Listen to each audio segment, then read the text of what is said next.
నవ్వు నాలుగు విధాల చేటు నవ్వులు పోయి నువ్వులైనా అంటారు కదా. అదే జరిగింది ఇప్పుడు ముగ్గురు పోలీస్ ఆఫీసర్ల ముచ్చట్ల. మొన్నట్ల కోయంబత్తూర్లా ఒక చిన్నారి కిడ్నాప్ జరిగింది.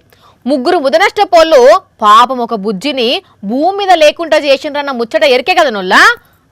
ఆ కేసు ముచ్చట్ల ముగ్గురు పోలీస్ ఆఫీసర్లకు పనిష్మెంట్ ఇచ్చిర్రు ఇప్పుడు తమిళనాడు సీఎం విజయ్. పోలీసులకు పనిష్మెంట్ ఇచ్చుడు ఏందనేనా మీ అనుమానము? వార్త చూడుండ్రి, ఎందుకో మీకే ఎరకైతుంది. ఇగో ఇడ గోర్లు రాక్కుంటా కిచ్చర కిచ్చర నవ్వుకుంటా కండ్లు మూసుకుంటున్న ఈ మేడం వారు ఆమె పక్కకున్న ఇద్దరినే తమిళనాడు సీఎం విజయ్ సస్పెండ్ చేసిందుల్లా. మరి లేకుంటే ఏంది, చదువు వస్తే ఉన్నమతి పోయిందన్నట్టు ఏ పరిస్థితిలో ఉన్నాము, ఎట్లా ప్రవర్తిస్తున్నామన్న సోయి ఉండద్దా? అరే బాధ్యత గల్ల పోలీసుల కొలువులో ఉండి నెరీ మానవత్వం లేకుండా ప్రవర్తించుడేందుల్లా గిట్లా.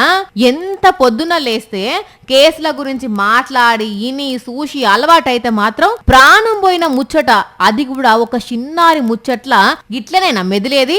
ఇలా ఇకల వీడియోలు చూసి చాలా మంది గట్టిగానే అందుకుంటున్నారు ఇంటర్నెట్ లో కూడా. అయిందా? బాగా అయిందా?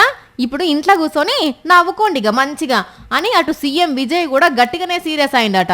ఏదన్నా కేసు గురించి నిజాలు చెప్పేటప్పుడు ఏ పోలీసు కూడా గిట్లా ప్రవర్తించొద్దు. పోలీసులు అంటే పబ్లిక్ కు జవాబుదారిగా ఉండాలి, శాంతి భద్రతలను కాపాడాలి గాని గిట్లా చేయొద్దు. ఇంకెవరన్నా గిట్లా చేసినా ఊకునేది లేదు అన్నాడట.